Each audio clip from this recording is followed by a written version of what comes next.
პოკროვსკის ცენტრში ისე უკრაინული დროშა ფრიალებს გრძელდება რუსული ზეწოლა კონსტანტინოვკაზე და ამ ყველაფრის პარალელურად უკრაინა ისევ კორუფციულ სკანდალშია, ამჯერად საუბარია 100 მილიონი დოლარის კორუფციულ სკანდალზე, რომელშიც ზელენსკის უახლოესი გარემოცვაა გარეული.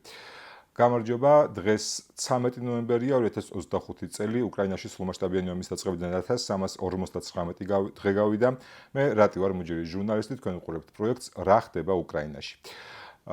დავიწყოთ ტრადიციულად მადლობით, თუმცა მანამდე რა თქმა უნდა გეტყვით, რომ ზემოთ ჩამოთვლილ თემებზე იქნება დღევანდელ ეპიზოდში საუბარი და რაც შეეხება მადლობა თქვენ, ვინც არხის ერთგული მაყურებელი ხართ, მუდმივად უყურებთ ვიდეოებს, ალაიქებთ მას, აქტიურობთ კომენტარებში, ასევე აზიარებთ თქვენ სოციალურ ქსელებში, განსაკუთრებული მადლობა მათ, ვინც დონაციით არის დაკავებული, თქვენი დახმარებით ხმა უკვე საგრძნობლად გამოსწორებულია, როგორც ხედავთ, და ახლა დონაცია გრძელდება სხვა ტექნიკური ხარვეზების გამოსასწორებლად, ვისაც დონაციის სრული გაქვთ აღწერაში ანგარიშის ნომერია, თქვენ კი ვინც ახლა პირველად უყურებთ ჩემს არხს, უმორჩილესად გთხოვთ, გამოიწეროთ არხი, დალაიქოთ ვიდეო, გააზიაროთ თქვენ სოციალურ ქსელებში. დავიწყოთ და რა თქმა უნდა, დავიწყოთ სიტუაციით პოკროვსკში, უკვე დაახლოებით მესამე კვირა, იქ ვითარება კრიტიკულად რთული არის, თუმცა ამ დღეებში უკრაინელებმა ლოკალური მცირე კონჩეტებით შეძლეს ქალაქის ცენტრში შესვლა, ადმინისტრაციული შენობის გაწმენდა რუსი ოკუპანტებისგან და ადმინისტრაციულ შენობაზე კვლავ უკრაინის დროშა ფრიალებს. ნიშნავს თუ არა ეს იმას, რომ უკრაინელებმა დაიბრუნეს კონტროლი ქალაქზე? არა, რა თქმა უნდა, ამას არ ნიშნავს, თუმცა ნიშნავს თუ არა ეს იმას, რომ რუსებს ქალაქი ჯერ არ აუღიათ? რა თქმა უნდა, ეს ამას ნიშნავს. მე წინა ეპიზოდში ვთქვი, რომ ქალაქზე სიტუაციას რუსები აკონტროლებენ, ქალაქს რუსები აკონტროლებენ, თუმცა სიტუაციაზე კონტროლი უკრაინელებს აქვთ და ძალიან ბევრი უცნაური კომენტარი მივიღე, რომ ეს თითქოს აბსურდია, მაგრამ არა ბატონებო, როდესაც ამას ვამბობ, უბრალოდ ამას გულისხმობ. დიახ, ქალაქის უდიდეს ნაწილში რუსები არიან, საბრძოლო უპირატესობა აქვთ, ქალაქს პრაქტიკულად აკონტროლებენ, ძალიან მცირე ნაწილი დარჩა უკრაინელების ქვეშ, თუმცა სიტუაციას მთლიანობაში უკრაინელები აკონტროლებენ, მათ ქალაქი არ დაუტოვებიათ, მიმდინარეობს საკმაოდ კრიტიკული ბრძოლები. მათ შორის ის, რომ ქალაქ პოკროვსკი არ აქვს რუსებს შეერთებული, ამას ადასტურებს თვითონ რუსეთის თავდაცვის სამინისტრო თავისი 3 განცხადებით იმის შესახებ, რომ ქალაქი აიღეს. ანუ თუ კი ერთხელ აიღეთ ქალაქი, მეორეჯერ და მესამეჯერ როგორ გააიღეთ, ხო? შესაბამისად, თუმეტეს აი ამ რაღაცა სამკვირიან მონაკვეთში. შესაბამისად, არა, პოკროვსკი ჯერ არ დაცემულა, ის რუსების სრული, ასე ვთქვათ, არ მოხდა მისი ოკუპაცია, საკმაოდ რთული და კრიტიკული ვითარება არის ამასთან დაკავშირებით, მიმდინარეობს საბრძოლო მოქმედებები, სარგებლობენ ორი ფაქტორით და გარემოებით რუსები, როდესაც აი ამ უპირატესობის მოპოვებას შეუძლიათ, ეს არის პირველი რაოდენობრივი უპირატესობა. ჩვენ ვიცით, რომ უკრაინა განიცდის ძალიან დიდ დეფიციტს პირადი შემადგენლობით და სწორედ აი ამ მეტი რიცხოვნობით შეუძლიათ რუსებს გარკვეული უპირატესობა ქონეთ და ასევე სარგებლობენ ამინდით, რაც საზაფხულო კამპანიის დასრულების შემდეგ ვამბობდი, ცივი ამინდები, ქარი და ნისლი. ეს არის ის მეტეოროლოგიური პირობები, რომელშიც მსუბუქი FPV დრონების მართვა ძალიან რთულია, ხილვადობა რთულია და თქვენ დარწმუნებული ვარ, ნახავთ სოციალურ ქსელებში გავრცელებულ კადრებს, მე ამ კადრებს ჩემს Telegram არხზე იოჟიკ ტუმანი დავარქვი, ნისლში როგორ შედის რუსეთის დიდი კოლონა პოკროვსკის ერთ-ერთ უბანში. თუმცა, როდესაც ჩვენ საუბრობთ, რომ დიდი კოლონა შედის, უნდა გვესმოდეს რაზეა საუბარი, აქ არ არის საუბარი ბრიგადაზე ან ბატალიონზე ან რაღაც ასეთზე, არა, 20-დან 30-მდე ადამიანი, რომლებიც არ არიან ქვეითები, არიან მოტოციკლებზე ან სხვადასხვა ტიპის სუბუქან შეჯავშნულ ტრანსპორტზე და ისე გადაადგილდებიან FPV დრონების პირობებში საკმაოდ დიდი ფუფუნებაა, ასე ვთქვათ, შესაბამისად ჩვენ ნახეთ აი ეს კადრები დარწმუნებული ვარ, ყველა ნახეთ თუ არა და აი კიდევ ერთხელ გაჩვენებთ, აი ამ კადრებზე არის საუბარი, თუმცა ცოტა ხანში გავრცელდა ინფორმაცია, ფოტო, უბრალოდ იმის შესახებ უკრაინელებმა გაავრცელეს, რომ ეს კოლონა სრულად არის განადგურებული, როგორც კი ნისლმა გადაიარა მისი განადგურება შეძლეს. შემდეგ იყო უკვე რუსული წყაროების ინფორმაცია იმის შესახებ, რომ ეს თითქოს ძველი ფოტო არის. მაგრამ იქიდან გამომდინარე რომ ჩვენ არ გვინახავს რაიმე საგრძნობი უპირატესობა, რაიმე დიდი გარღვევა რუსების, რომელსაც თქვათ ქვეითად და მცირე ჯგუფების შეჯონით ახორციელებენ მაგის მიღმა, შეგვიძლია ვივარაუდოთ, რომ ეს რაღაც კოლონა განადგურებულია მინიმუმ ნაწილობრივ მაინც. ეხლა გადავიდეთ რუკებზე და ტრადიციულად Deep State-ის, რუსული სლივაჩნი კაპრიზის და ამერიკული ომის შემსწავლელი ინსტიტუტის რუკებს შევადარებთ, ასე ვთქვათ. რაც ყველაზე მეტად თვალშისაცემია, არის ის, რომ რჩება სხვაობა მონიშნებში, ის რაც Deep State-ს აქვს მთლიანად, ასე ვთქვათ, ნაცრისფერ ზონაში, ანუ საბრძოლო მოქმედებების ზონაში, სლივაჩნი კაპრიზს აქვს მონიშნული როგორც რუსების მიერ დაკავებული და ასევე თვითონ ომის შესწავლელი ინსტიტუტსაც ეს აქვს მონიშნული როგორც საბრძოლო მოქმედებების ზონა და რუსების მიერ დაკავებული უფრო დიდი ფართობი. პირველ რიგში უნდა ვთქვათ ის, რომ თავად სლივაჩნი კაპრიზი კვლავ შეფერხებით ან დაგვიანებით მუშაობს, ბოლო განახლება 10 ოქტომბერს აქვთ გაკეთებული. და ყველაზე დიდი თვალშისაცემი ამბავი რაც არის შესაბამისად Deep State-თან და ომის შესწავლელი ინსტიტუტს შორის არის აი ეს მცირე ყელი. ანუ ომის შესწავლელი ინსტიტუტის რუკის მიხედვით საბრძოლო მოქმედებების არეალი იმდენად არის გადიდებული, რომ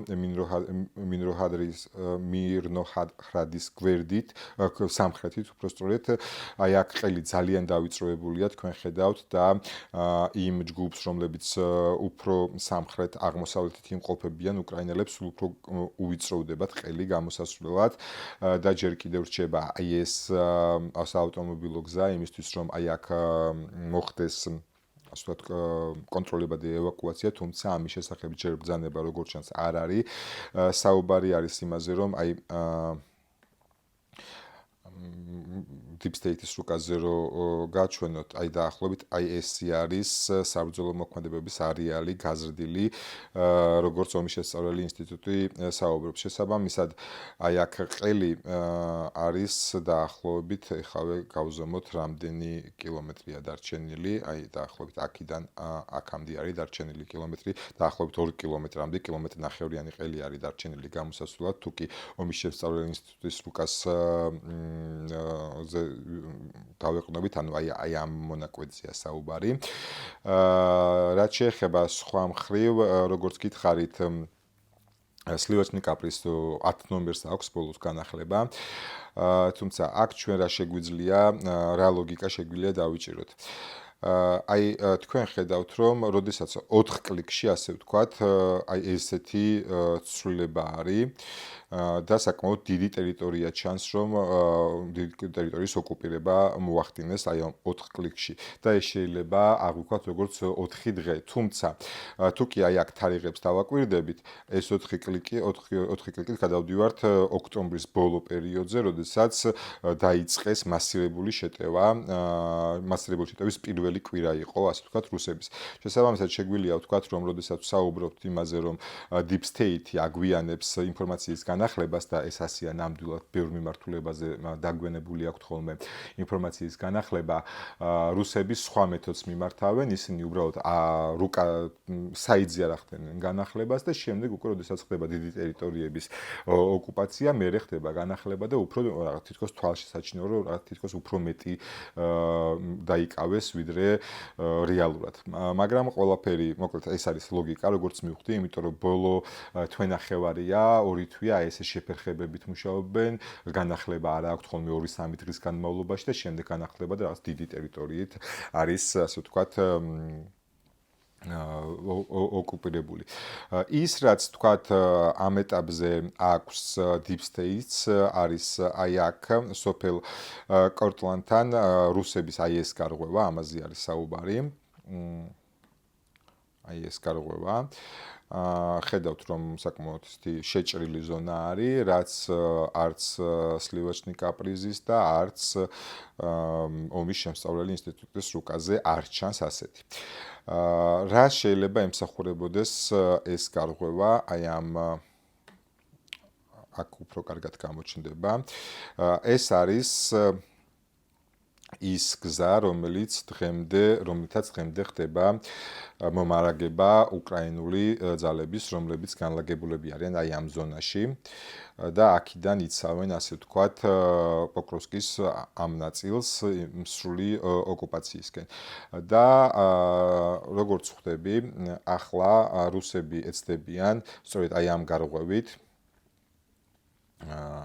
გარღვევით რუსები ეცდებიან, რომ ამ გზაზე, ამ ლოჯისტიკურ გზაზე დაამყარონ კონტროლი, რადგან ამ გზით ხდება სწორედ პოკროვსკის მომარაგება უკრაინელი ძალებისთვის. კიდევ ერთხელ შეგახსენებთ, რომ უკრაინელი ძალები დაახლოებით აი ამ ტერიტორიაზე არიან განლაგებულები და აქედან იცავენ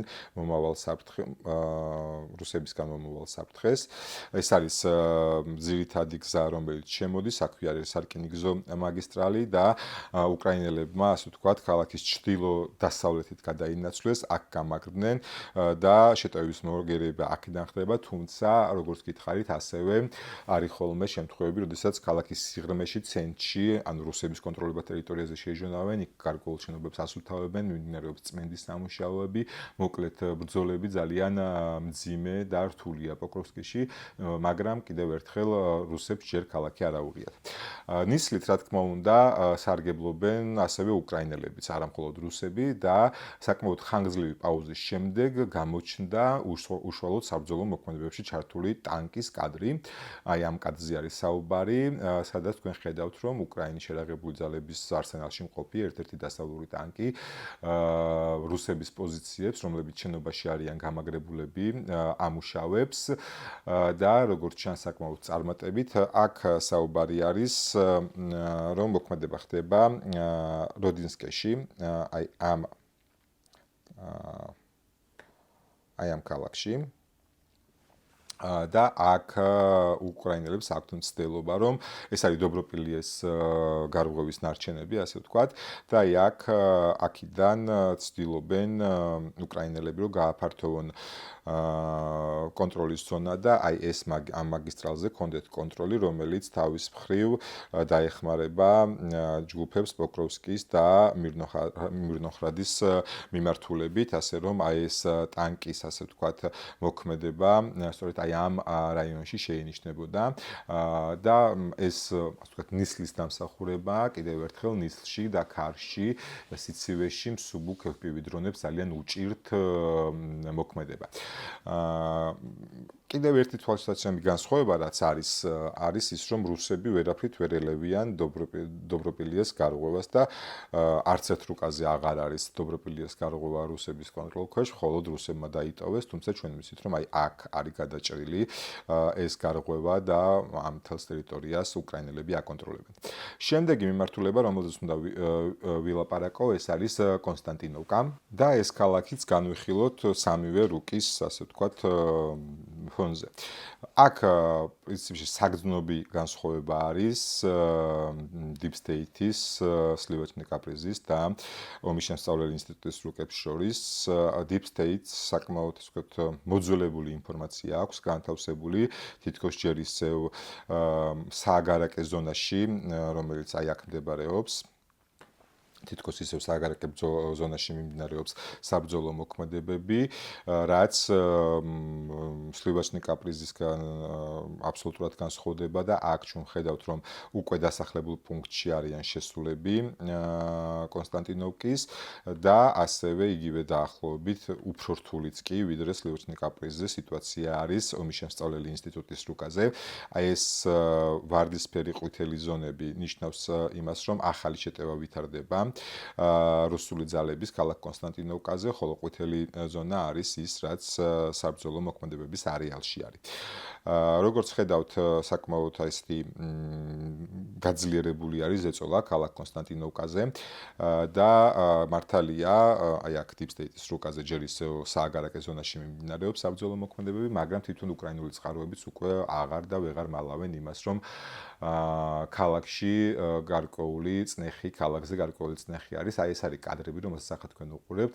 ქალაქ კონსტანტინოვკაში ერთ-ერთი ადგილობრივი მაცხოვრებლის სახლის ეზოში ხეზე გაჭედილი რუსული დრონი, რომელსაც სანადიროთობიდან ადგურებენ და ეს ადასტურებს მინიმუმ იმ ფაქტს, რომ FPV დრონების ფრენის მანძილზე, ანუ დაახლოებით 20-25 კილომეტრზე არიან შემოსულები ქალაქის რადიუსში.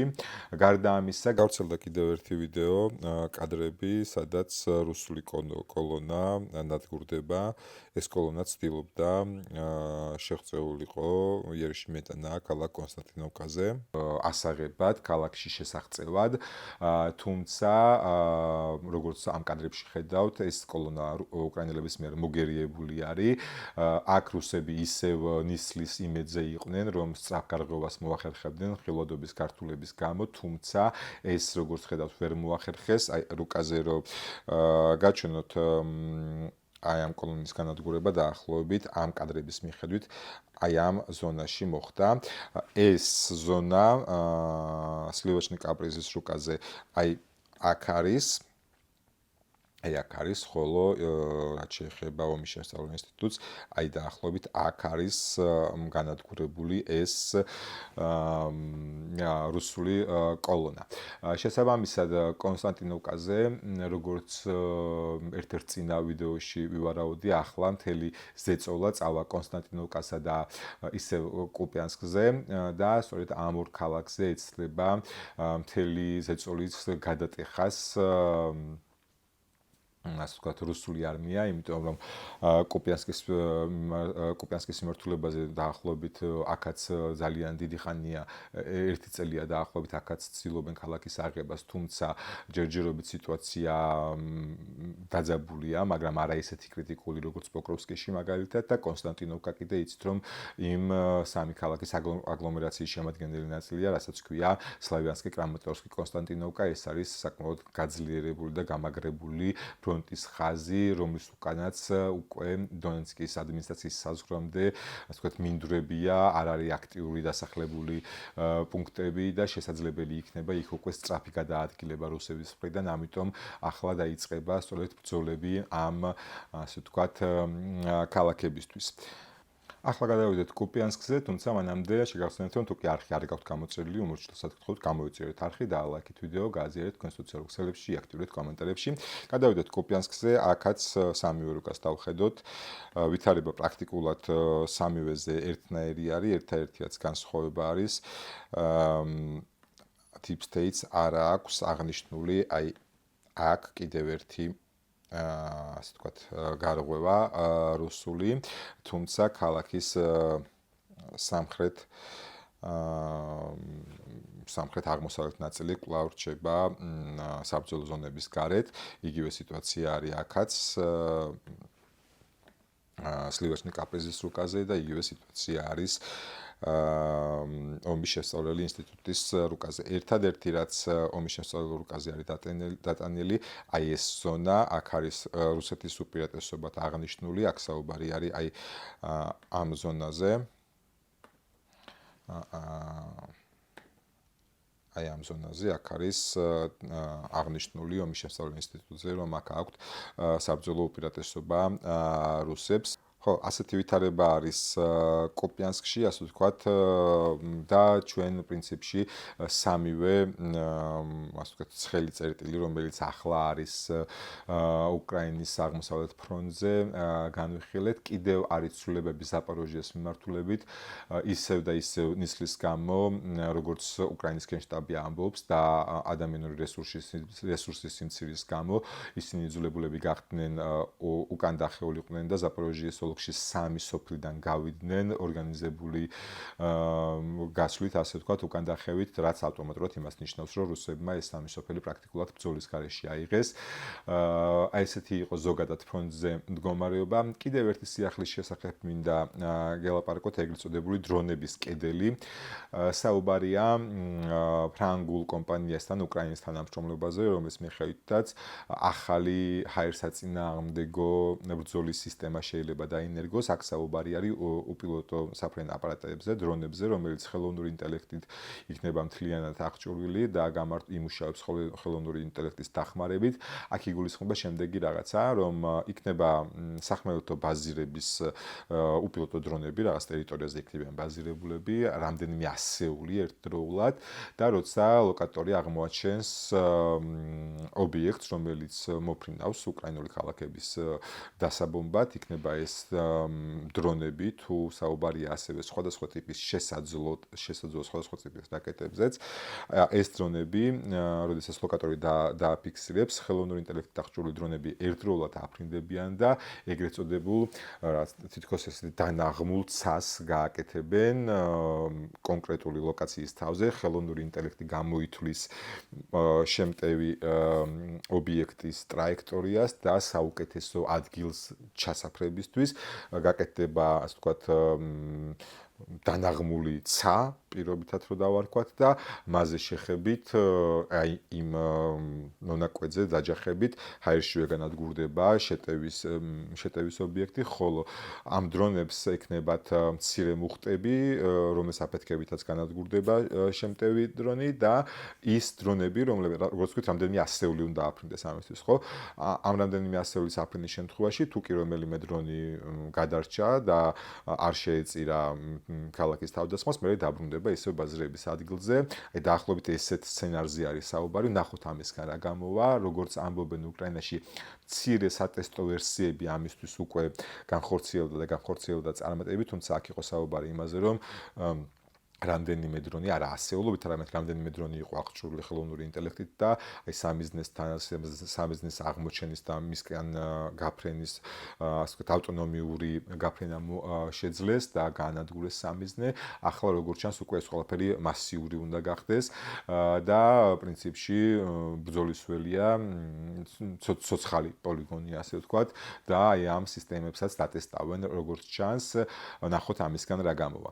და ახლა ერთი ასე ვთქვათ, უსიამოვნო ინფორმაცია და საუბარი არის კორუფციაზე. უკრაინა ომის მიუხედავად, 4 წლიანი ომის მიუხედავად, კორუფციულ პრობლემებს ვერ უმკლავდება. აქ ახლა საუბარი არის ძალიან მასშტაბურ ამბავზე, ეს არის 100 მილიონი ამერიკული დოლარის კორუფციული საქმე, რომელშიც ჩართული იყო ტიმურ მინდიჩი. ეს პიროვნება იმით არის გამორჩეული, რომ ზელენსკის უახლოესი გარემოცვა, კვარტალ 95-ის თანადამფუძნებელი, კვარტალ 95 ის მედია კომპანია, რომელიც ზელენსკის, ასე ვთქვათ, იუმორისტების დროს ჰქონდა და ასევე მასში ჩართული იყო, როგორც ირკვევა, იუსტიციის და ენერგეტიკის მინისტრები და მოკლედ აქ საუბარია იმაზე, რომ ენერგეტიკისგან, ასე ვთქვათ, ხდებოდა ფულის წაღება, სადღაც 100 მილიონ დოლარზე არის საუბარი და ამ ყველაფერს სწორედ აი ეს ტიმური ხელმძღვანელობდა. ხომ არ გგონიათ, რომ ეს სკანდალი, ვთქვათ, ან რუსებმა გამოაგორეს, ან მედია გამოძიებით გახდა ცნობილი? არა, ეს სკანდალი გაარკვია უკრაინის ანტიკორუფციულმა ბიურომ. საუბარი არის ნაბუზე და საპოზე, რომლებმაც მოახერხეს ამ სქემის გაშიფრვა, დაკავებულია 5 ადამიანი, კიდევ 7-ის წინააღმდეგ მიმდინარეობს სხვადასხვა ტიპის, ასე ვთქვათ, საგამოძიებო მოქმედებები და საქმე არის აღძრული, ხოლო ის ორივე მინისტრი, რომელიც ასევე საუბარი იყო, რომ გარეულები არიან ამ ამბავში, საუბარია იუსტიციის და ენერგეტიკის მინისტრებზე, თანამდებობიდან გათავისუფლებულები არიან.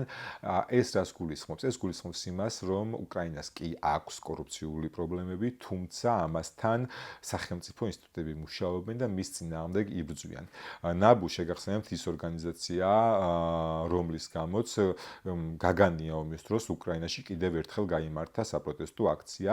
ცდილობა იყო, რომ ნაბუ დაქვემდებარებოდა სხვადასხვა სახელმწიფო ინსტიტუტებს, ანუ ანტიკორუფციული ბიურო, რასაც მოყვა უკრაინელი ხალხის პროტესტი და შემდეგ ზელენსკიმ გაიწვია ის კანონპროექტი და ნაბუს დაუტოვა ავტონომიურობა და დამოუკიდებლობა. შესაბამისად, ნაბუ აქტიურად მუშაობს.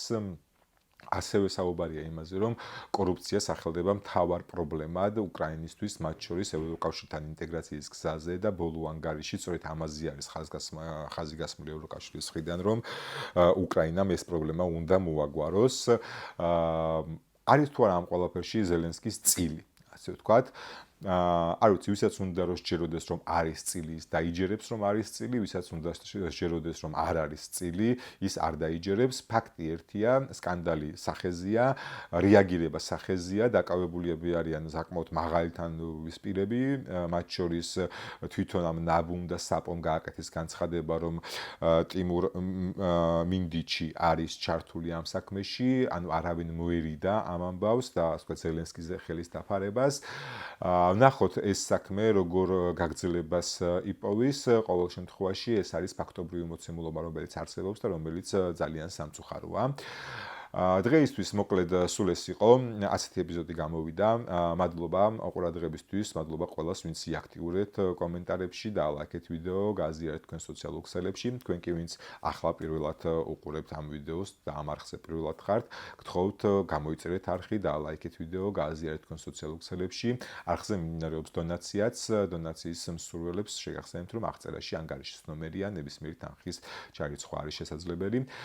მადლობა ამისთვის და ბოლოს კიდევ ერთხელ ვინც ამდენი ხანი უყურებთ ამ ვიდეოს, ესე იგი ძალიან ერთგული მაყურებელი ხართ და შეგახსენებთ, რომ დავიწყე Telegram არხის წარმოება, რომლის აღწერა, რომლის ლინკიც ასევე აღწერაში იქნება. Telegram-ზე ვდებ იმ ვიდეოებს, რომლის ჩვენებაც YouTube-ით არ არის შესაძლებელი, მისი სიმძიმის გამო.